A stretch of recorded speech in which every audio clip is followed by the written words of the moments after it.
Hi friends, welcome to my channel ಮುದ್ದು ಸೊಸೆ. ನಾಳಿನ ಸಂಚಿಕೆಯಲ್ಲಿ ನಡೆಯೋ ಘಟನೆಗಳು ಕಥೆಯ ದಿಕ್ಕನ್ನೇ ಬದಲಾಯಿಸುವಷ್ಟು ಭಾರೀ ತಿರುವು ತಗೊಳ್ಳುತ್ತವೆ ಅನ್ನೋ ಸುಳಿವು ಈಗ್ಲೇ ಸಿಕ್ತಿದೆ. ಮದುವೆ ಮುಹೂರ್ತದ ಅಂಚಿನಲ್ಲೇ ಸತ್ಯ ಸುಳ್ಳಿನ ಆಟ ಶುರುವಾಗಿದೆಯಾ? ಭದ್ರನ ಮನಸ್ಸಿನಲ್ಲಿ ಹುಟ್ಟಿದ ಅನುಮಾನಗಳು ಕೇವಲ ತಪ್ಪು ಕಲ್ಪನೆಗಳ, ಇಲ್ಲವೇ ದೊಡ್ಡ ರಹಸ್ಯದ ಬಾಗಿಲು ತೆರೆಯುವ ಕೀ ಆಗುತ್ತವೆಯಾ? ಇವತ್ತು ನಡೆಯೋ ಪ್ರತಿಯೊಂದು ಸಂಭಾಷಣೆ, ಪ್ರತಿಯೊಂದು ದೃಷ್ಟಿ, ಪ್ರತಿಯೊಂದು ವಿರಾಮ ಇವೆಲ್ಲವೂ ಒಳಗೊಂದು ಮೌನ ಸ್ಫೋಟವನ್ನು ಮರೆಮಾಚಿದಂತಿದೆ. ಅದಕ್ಕೂ ಮುಂಚೆ ನಮ್ಮ ಚಾನಲ್ಗೆ ಇನ್ನೂ ಸಬ್ಸ್ಕ್ರೈಬ್ ಮಾಡಿಲ್ಲ ಅಂದ್ರೆ ಈಗಲೇ ಸಬ್ಸ್ಕ್ರೈಬ್ ಮಾಡಿ, ಬೆಲ್ ಐಕಾನ್ ಕ್ಲಿಕ್ ಮಾಡಿ, ಮುಂದಿನ ತಿರುವುಗಳನ್ನು ಮಿಸ್ ಮಾಡ್ಕೊಳ್ಬೇಡಿ. ಕಥೆ ಆರಂಭವಾಗುವುದು ಭದ್ರನ ಅಶಾಂತ ಮನಸ್ಸಿನಿಂದ. ಹಿಂದಿನ ಘಟನೆಗಳ ಸರಮಾಲೆ ಅವನಿಗೆ ಸರಿಯಾಗಿ ಸೇರ್ತಿಲ್ಲ.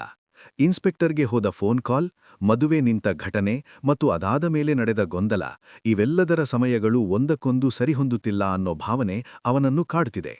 ವಿದ್ಯಾ ಸ್ಪಷ್ಟವಾಗಿ ಹೇಳ್ತಾಳೆ, ಅವಳು ಮಾಡಿದ ಕರೆ ಮನೆ ಲ್ಯಾಂಡ್ಲೈನ್ನಿಂದ, ಅದೂ ಕೂಡ ರಾತ್ರಿ 12 ಗಂಟೆಗೆ, ಎಲ್ಲರೂ ಮಲಗಿದ ಮೇಲೆ. ಅವಳ ಮಾತಿನಲ್ಲಿ ಗಾಬರಿ ಕಾಣಿಸದಿದ್ರೂ ಭದ್ರನ ಮನಸ್ಸಿನಲ್ಲಿ ಪ್ರಶ್ನೆಗಳು ಮಾತ್ರ ಹೆಚ್ಚಾಗುತ್ತಿವೆ. ಮಧ್ಯರಾತ್ರಿ ಕರೆ ಮಾಡಿದ್ರೆ ಬೆಳಿಗ್ಗೆ ಇನ್ಸ್ಪೆಕ್ಟರ್ ಹೇಗೆ ಬಂದ್ರು? ಆಗ ಲೋಕಿ ಎಂಬ ಹೆಸರು ಎಲ್ಲಿಂದ ಬಂತು? ಇಲ್ಲಿ ಸಂಶಯದ ಬೀಜ ಬಿತ್ತಲ್ಪಟ್ಟಂತಾಗುತ್ತದೆ. ಈ ಅನುಮಾನ ಕೇವಲ ವ್ಯಕ್ತಿಯ ಮೇಲೆ ಅಲ್ಲ, ಘಟನೆಗಳ ಮೇಲೆ. ಭದ್ರ ಈಗ ಭಾವನೆಗಿಂತ ಲಾಜಿಕ್ ಹಿಡಿದು ಯೋಚಿಸಲು ಪ್ರಯತ್ನಿಸುತ್ತಾನೆ. ವಿದ್ಯಾ ನಿಜ ಹೇಳ್ತಿದ್ದಾಳೆ ಅಂದ್ರೆ ಬೇರೆ ಯಾರಾದರೂ ಮತ್ತೊಂದು ಫೋನ್ನಿಂದ ಸಂಪರ್ಕ ಮಾಡಿರಬೇಕು.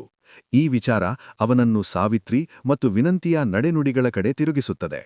ಅವರು ಹೊರಗೆ ಶಾಂತವಾಗಿದ್ರೂ ಕೆಲವು ಸಂದರ್ಭಗಳಲ್ಲಿ ಮಾತು ತಿರುಗಿಸುವ ರೀತಿ, ಒತ್ತಡ ಸೃಷ್ಟಿಸುವ ಧಾಟಿ, ಇವುಗಳೆಲ್ಲ ಅವನಿಗೆ ಏನೋ ಮರೆಮಾಚಿದಂತಿದೆ ಎಂಬ ಸೂಚನೆ ಕೊಡುತ್ತವೆ. ಇದು ಸರಳ ತಪ್ಪು ಅರ್ಥೈಸುವಿಕೆ ಅಲ್ಲವೇನೋ ಎಂಬ ಅನುಮಾನ ಗಟ್ಟಿಯಾಗುತ್ತದೆ. ಇದೇ ವೇಳೆ ಸುಮಂಗಲಿ ಪೂಜೆಯ ಸಿದ್ಧತೆಯಲ್ಲಿ ಸೀರೆ ಸಂಬಂಧಿಸಿದ ಘಟನೆ ಹೊಸ ಗೊಂದಲ ಹುಟ್ಟಿಸುತ್ತದೆ. ಈಶ್ವರಿ ಮತ್ತು ಚಿತ್ರ ಆಯ್ಕೆ ಮಾಡಿದ ಸೀರೆ ಬೇರೆ, ಕೊಟ್ಟಿರುವುದು ಬೇರೆ. ಬೆಲೆಯಲ್ಲಿ ಕೂಡ ಅಂತರ. ಮೇಲ್ನೋಟಕ್ಕೆ ನಿಮಗೆ ಚೆನ್ನಾಗಿ ಕಾಣಬೇಕು ಅನ್ನೋ ನೆಪ ಇದ್ರೂ ನಿರ್ಧಾರವನ್ನು ತಮ್ಮ ಕೈಯಲ್ಲಿಡುವ ಪ್ರಯತ್ನದಂತೆ ಕಾಣಿಸುತ್ತದೆ. ಇಲ್ಲಿ ಒಂದು ಸಂಕೇತಾತ್ಮಕ ಅರ್ಥವೂ ಇದೆ. ಮದುವೆ ಎಂಬ ದೊಡ್ಡ ನಿರ್ಧಾರದಲ್ಲಿ ಯಾರಿಗೆ ನಿಯಂತ್ರಣ? ಸೀರೆ ಬದಲಾವಣೆ ಕೇವಲ ವಸ್ತ್ರದ ಬದಲಾವಣೆನಾ, ಅಥವಾ ನಿರ್ಧಾರದ ದಿಕ್ಕು ತಿರುಗಿಸುವ ಯುಕ್ತಿಯೇನಾ? ಈ ಪ್ರಶ್ನೆ ಕಥೆಯ ಒಳಪದರವನ್ನು ಗಟ್ಟಿಗೊಳಿಸುತ್ತದೆ. ಮದುವೆ ಮಂಟಪದಲ್ಲಿ ತೀವ್ರತೆ ತುದಿಗೆ ತಲುಪುತ್ತದೆ. ಎಲ್ಲರೂ ಸಿದ್ಧರಾಗಿದ್ರೂ ಭದ್ರನ ಮನಸ್ಸು ಅಲೆಮಾರಿಯಾಗಿದೆ. ಕೊನೆಗೆ ಅವನು ಧೈರ್ಯ ಮಾಡಿ ಹೇಳ್ಬಿಡ್ತಾನೆ, ಈ ಮದುವೆ ಈಗಲೇ ನಿಲ್ಲಿಸಬೇಕು. ಆ ಒಂದು ಮಾತು ಮಂಟಪದ ಗಾಳಿಯನ್ನೇ ಸ್ತಬ್ಧಗೊಳಿಸುತ್ತದೆ. ಶಿವರಾಮೇಗೌಡರ ಕೋಪ, ಸಾವಿತ್ರಿಯ ಕಟುವಾದ ಪ್ರತಿಕ್ರಿಯೆ, ವಿನಂತಿಯ ಆವೇಶ ಎಲ್ಲವೂ ಒಂದೇ ಕ್ಷಣದಲ್ಲಿ ಉಕ್ಕಿಬರುತ್ತವೆ. ಭದ್ರ ತನ್ನ ಮೇಲೆ ನಂಬಿಕೆ ಇಡಬೇಕು ಎಂದು ಬೇಡಿಕೊಳ್ಳುತ್ತಾನೆ. ಅವನ ಧ್ವನಿಯಲ್ಲಿ ಅಸಹಾಯತೆ ಇದೆ, ಆದರೆ ದೃಢತೆಯೂ ಇದೆ. ಒಂದು ದಿನ ಅವಕಾಶ ಕೊಡಿ ಎನ್ನುವ ಅವನ ವಿನಂತಿ ಕೇವಲ ಸಮಯ ಕೇಳುವುದಲ್ಲ, ಸತ್ಯವನ್ನು ಬೆಳಕಿಗೆ ತರುವ ಅವಕಾಶ ಕೇಳುವಿಕೆಯಾಗಿದೆ. ಇಲ್ಲಿ ದೊಡ್ಡ ತಿರುವು ಸುಳಿವು ಕೊಡುತ್ತದೆ. ಶಿವರಾಮೇಗೌಡರ ಅರೆಸ್ಟ್ ವಿದ್ಯಾ ಕಾರಣ ಅಲ್ಲವೋ ಎಂಬ ಅನುಮಾನ ಭದ್ರಗೆ ಗಟ್ಟಿಯಾಗುತ್ತದೆ. ಈ ಅನುಮಾನವೇ ಮದುವೆಯ ನೆಲೆ ಅಲುಗಾಡಿಸುವಷ್ಟು ಪ್ರಭಾವ ಬೀರುತ್ತದೆ. ವಿನಂತಿ ಮತ್ತು ಸಾವಿತ್ರಿಯ ಮುಖಭಾವಗಳಲ್ಲಿ ಕ್ಷಣಿಕ ಅಸ್ವಸ್ಥತೆ ಗೋಚರಿಸುವಂತಿದೆ. ಅದು ತಪ್ಪಿನ ಒಪ್ಪಿಗೆಯಾ ಅಥವಾ ತಪ್ಪು ಆರೋಪದ ಬೇಸರವಾ? ಇನ್ನೂ ಸ್ಪಷ್ಟವಿಲ್ಲ. ಸುಭಾಷ್ ಈ ಸ್ಥಿತಿಯನ್ನು ಗಮನಿಸುತ್ತಿದ್ದಾನೆ. ಹಳೆಯ ಘಟನೆಗಳ ಪ್ರತಿಫಲ ಇಂದಿನ ಕ್ಷಣದಲ್ಲಿ ಕಾಣಿಸುತ್ತಿದೆಯಾ ಎಂಬ ಪ್ರಶ್ನೆ ಮೂಡುತ್ತದೆ. ಮುಂದೆ ಏನಾಗಬಹುದು ಎಂಬ ಕುತೂಹಲ ಈಗ ಗರಿಷ್ಠ ಮಟ್ಟಕ್ಕೆ ತಲುಪಿದೆ. ನಿಜವಾದ ಕರೆ ಮಾಡಿದ ವ್ಯಕ್ತಿ ಯಾರು ಎಂಬುದು ಹೊರಬರುತ್ತದೆಯಾ?